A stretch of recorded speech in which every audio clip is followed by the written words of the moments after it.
Hey Fight fans, it's Michelle Joy Phelps, and I am joined now with Billy Joe Saunders. Bill, it's good to see you again. Yeah, good to be back. I mean, a long layoff for everybody over the world situation, but it's good that sport's back on the mend now, and hopefully the world can get a grip what's going on and get back to where we used to be.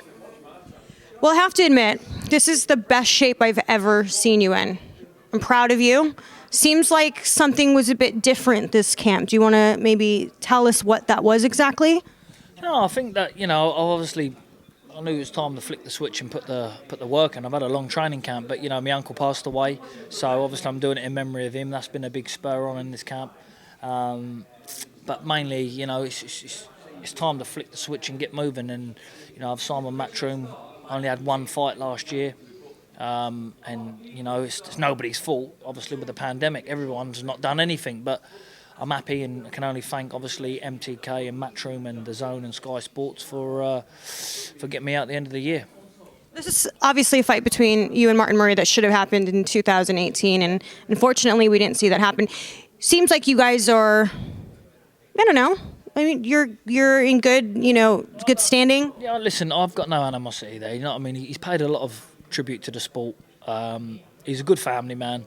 He's not give it all that one. Listen, we had a little argument on Instagram, and probably on that day we both would have probably got out and had a fight outside, but that was probably about it. Listen, we're adults, put it behind us. This is business. This is big boy business. So, you got to be professional, and I've got no animosity there with him at all.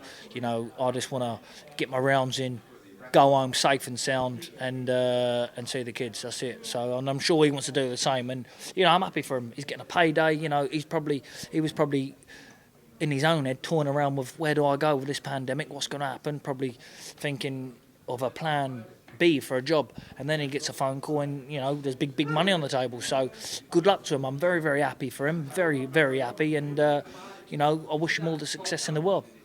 So I'm super curious. Obviously, we know that the pandemic had everything to do with why you didn't end up fighting Canelo. Although it wasn't officially announced, it was going to happen. Contracts were signed. You had flown over to Las Vegas to start your training camp there. So what exactly happened now? Like, why weren't you able to lock in the fight when he was looking for an opponent? Well, first of all, there was mention about him fighting in September, and I just, over lockdown, I wasn't going to put myself at risk and my winning record and my world title at risk because of a payday. You can offer me 100 trillion. It's not about the money, and people can say, oh yeah, he's talking shit, but I turned down millions and millions and millions to entertain because I knew that I didn't have a trainer around me because of the gyms. I didn't have my nutritionist. I was out of shape. I needed to get fit. I needed to lose weight. There was too much to cram in to beat someone on a Canelo's level, and I don't want to be giving it all. How much notice were you given? About 7 weeks. 7 weeks. So, and I know probably 4 of them weeks I'd have been here, there, and everywhere doing press conferences and chatting to the media. So it probably wasn't even that. But the fight would never have happened because he didn't fight in September, only December. But I've always said, you call me in December and I'm ready to rock and roll. You call me in December and I'm there. But I didn't get no call for December. I didn't get any call. Do you feel that when the fight was initially being negotiated between you guys, the fight was never quite announced? Do you feel like that was sort of mind games being played? Well, my contract was signed and sealed and delivered by MTK and myself and Eddie. But their contract, I never did see their contract. I only knew what I was getting, what day it was, and I was fighting him. There you go. There was no press conference. He was 5 weeks out. And I was thinking, even when I was in Vegas, like the training camp cost me like 65 grand all in total, 70 grand odd. And I was thinking to myself, do you know what? I bet this don't even happen. Then obviously the pandemic just clicked in, and I suppose that was an excuse to say, oh yeah, fight off. But look, we all know he struggles with boxers, but I'm not overlooking Martin Murray. I've got a job to do Friday first before I talk about Canelo and other bits and bobs, and I know Martin's not going to roll over. I think it's no secret, Bill, and I feel it's safe to say, I know you quite well. Everyone around you pretty much echoes the same sentiment, which is you really are the only person that could either hold you back or spring you forward. When Mark Tibbs was just saying what he was saying on stage, I think a lot of us can agree that it really just comes down to how focused you stay. in your life across the board, not just while you're in camp. What are you learning? What have you learned over the last few years? You obviously have seen your fair share of bad press because of some of the things that have happened. So what have you learned? Listen, I'm just me. I've got to where I have because of just being me, whether that's sheer luck, hard work, whatever you want to call it. And I don't really plan on changing a lot. I would love to stay in shape and be fit all year round, but you know, I need to make sure, and Eddie and my team are working on it my next day after this, if come through with a good defence. So, you know, there's the standards I've set. I have to have a goal in front of me, and there's already my management company said, right, Billy Joe, we're going into 2021. Obviously, you don't look over Martin Murray. You have to do the job on him, but this is your game plan. So I've got an actual goal in front of me, so there's no need for me to sit around looking at the watch and the phone or when am I fighting, because to be honest with you, I don't know how good I am. I don't know what I can do, because I've never given myself a fair shell. Even when I boxed David Lemieux, I come out the ring thinking, do you know what, I didn't really box too good there. I knew I'd had a good performance, but I knew there was stuff there I could have done better. And I don't know how good I am, so I'm in my prime of my life now. Is the time to see it. So hopefully I'll get the job done Friday and move on to one of these unification fights, and you see the best of me.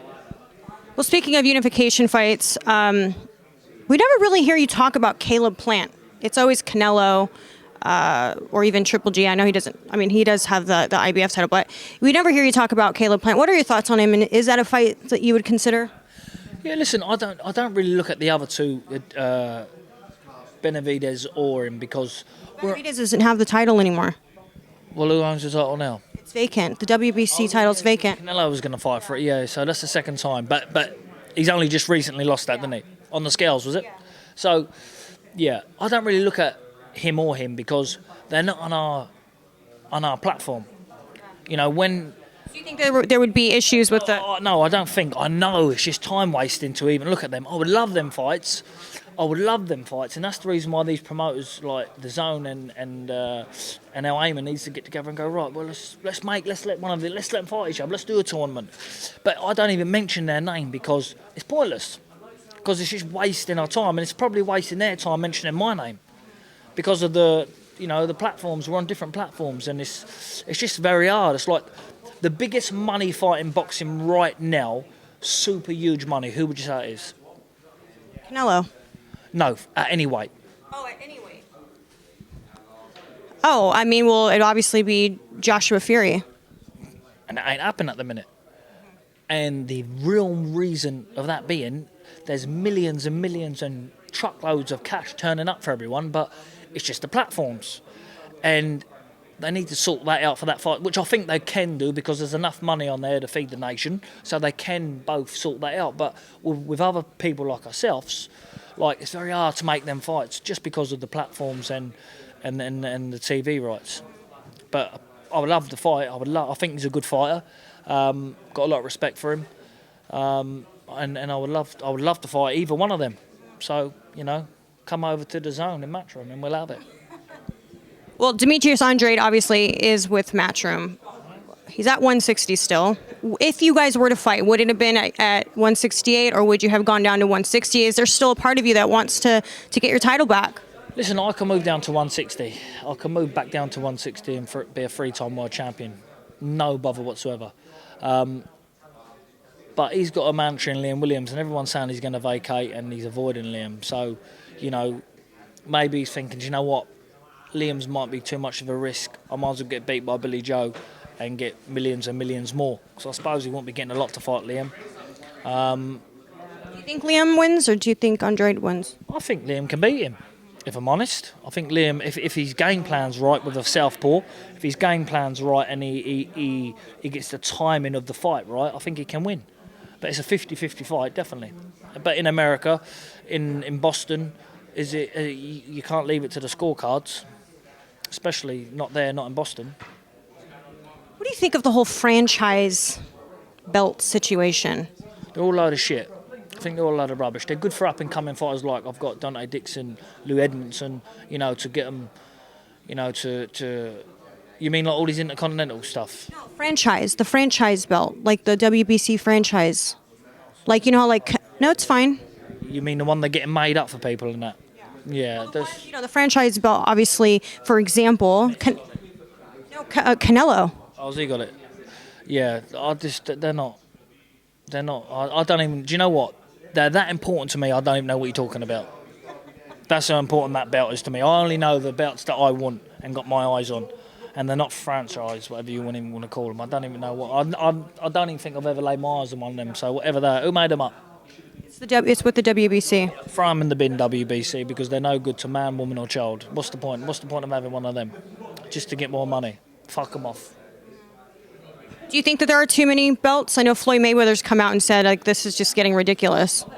I mean, listen, I can't keep up with the belts myself. So, I mean, there's this, there's that. I mean, Intercontinentals and, you know, your Europeans and that are good to bring a fighter through and to let him learn his trade on that sort of stage before he steps to a world level and get his ratings and earn his shot.